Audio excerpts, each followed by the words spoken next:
Bueno, muy buenas tardes. Mi nombre es Cristian Camilo Arango. En este momento, pues, inicio con esta breve exposición de la práctica en fisiología del aparato gastrointestinal de los rumiantes. ¿Sí? Es importante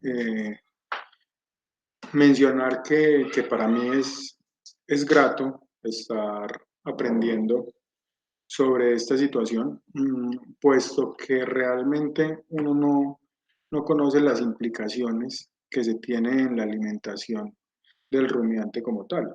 De hecho, hay muchas situaciones que nos venden a nosotros en la vida cotidiana.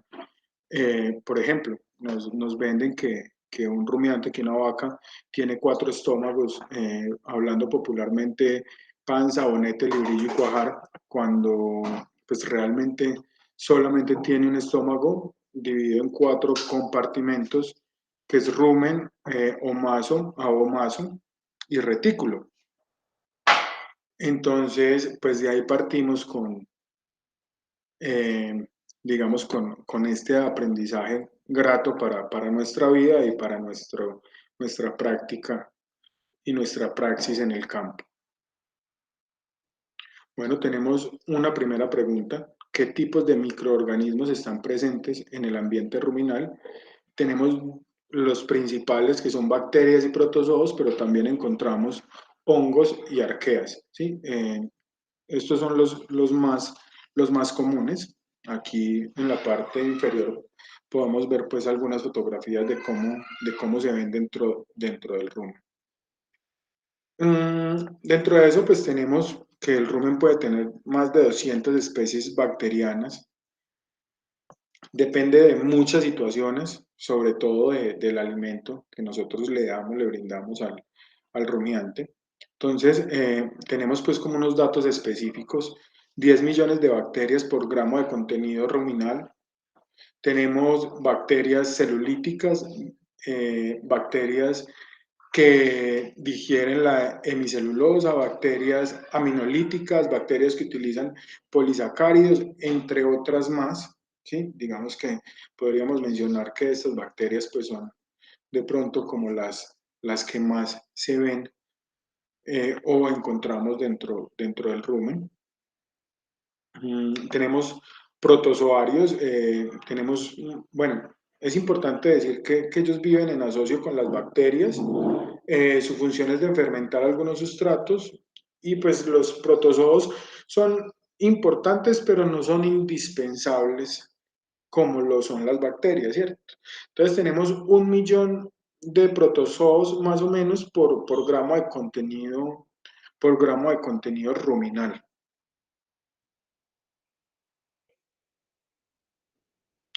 Tenemos una segunda pregunta: ¿cuáles son las condiciones que prevalecen en el rumen para garantizar la sostenibilidad de los microorganismos? Dentro de estas condiciones vamos a encontrar 8 condiciones fundamentales para este proceso, ¿cierto? Para garantizar esa sostenibilidad. Entonces, en primera medida, vamos a encontrar la temperatura, que tenemos entre 39 y 40 grados, determinada por el proceso de fermentación, pero en alguna literatura podemos encontrar que se puede ir desde 37 hasta los 42 grados centígrados, ¿sí? También aclarando que nada tiene que ver la temperatura propia del rumen, que es más elevada, con la temperatura del rumiante o del animal como tal, ¿cierto? Tenemos el pH de 7.5 a 7.1. En alguna literatura también podríamos encontrar que va hasta los 7.5. Son variaciones por ácidos orgánicos y la cantidad de saliva que actúa como agente amortiguador. Vemos una foto donde la acidosis ruminal pues nos puede cambiar, digamos, este pH, y eso pues trae consigo algunas complicaciones.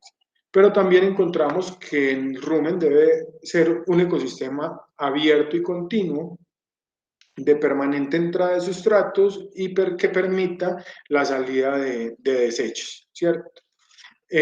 Tenemos un tiempo de retención. entre retículo y rumen.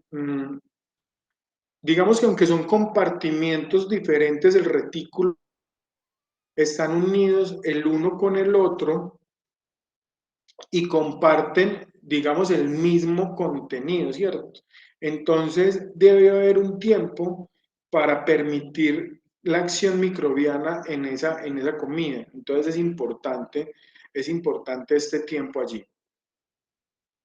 Mm, encontramos que debe ser un medio acuoso, ¿cierto? Allí se dan algunas reacciones bioquímicas donde las enzimas bacterianas son extracelulares y actúan dentro del líquido ruminal. Y por último tenemos la osmolaridad, que es el nivel de concentración de los componentes de diversas disoluciones que se mide en osmoles por litro, ¿cierto?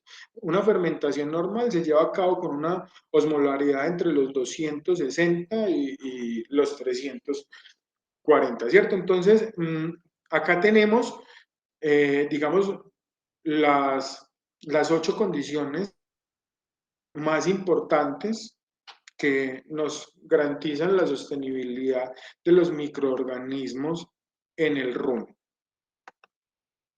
Tenemos una tercera pregunta. ¿Cuáles son las funciones de la masticación y de la salivación en el proceso de digestión en rumiantes? Entonces tenemos que las partículas gruesas son masticadas con los dientes, ¿cierto? Y luego del salivamiento, bueno, entre paréntesis, tenemos que en la saliva hay una gran cantidad de bicarbonato de urea, elementos necesarios para la digestión. Entonces, luego del salivamiento, la comida pasa al retículo, ¿cierto? Eh, entonces, este proceso de salivamiento es supremamente importante para todo el proceso de digestión, ¿cierto? Tenemos también que los incisivos de la boca, pues del rumiante, sujetan el pasto contra el rodete superior y el animal corta el bocado con movimientos de cabeza. Este bocado es ligeramente masticado mientras el animal sigue comiendo. Cuando ha juntado varios bocados formando un bolo de aproximadamente 100 gramos, incluyendo la saliva, este es deglutido y pues allí ya empieza todo el proceso, ¿cierto? Entonces,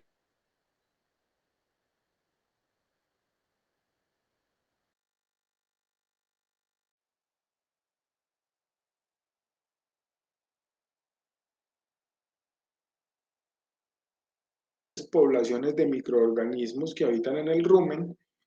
Bueno, entonces tenemos que los factores que afectan la naturaleza de las diferentes poblaciones de microorganismos del rumen son los cambios de las condiciones naturales del rumen y esto se da por la dieta y calidad de lo mismo, de la misma. Es importante mencionar que no todos los pastos tienen las mismas condiciones, no todos los concentrados. Entonces, algunas dietas son más ricas en fibra, otras en calcio, y todo esto pues hace que haya una variación. Por eso, pues, valga la redundancia, es muy importante conocer todos estos aspectos nutricionales del rumiante para poder garantizarles una adecuada y balanceada dieta.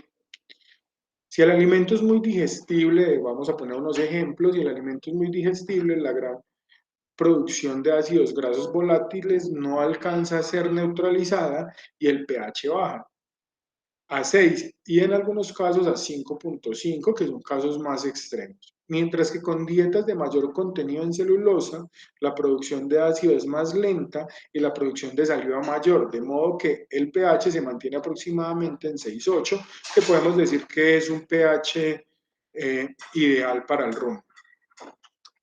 Entonces, en el primer caso de este ejemplo, podemos ver que hay harta producción de ácido propínico y en el segundo caso, pues hay harta producción de ácido acético. Digamos que para todo el tema del pH, lo ideal sería la producción de ácido acético.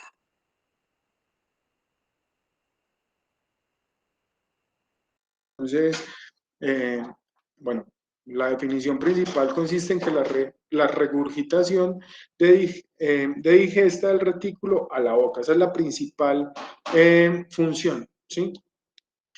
Bueno, se regurgita un bolo de aproximadamente 130 gramos con cierta cantidad de líquido.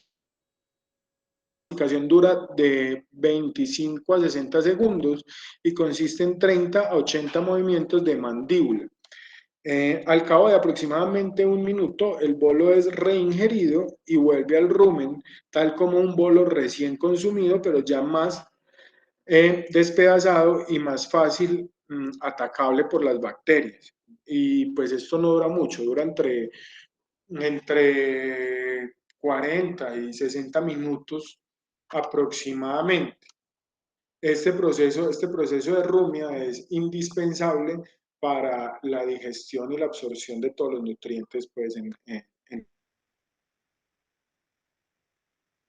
yo creo que acá pues termino con mi exposición. Espero haber sido lo suficientemente claro desde un poco el desconocimiento que tengo frente a este tema, pero que realmente es muy importante y nosotros, o bueno, yo como futuro zootecnista y futuro profesional, pues independientemente del campo en el que me vaya a desempeñar, la nutrición es uno de nuestros factores principales. Bueno, muchas gracias y quedo pendiente.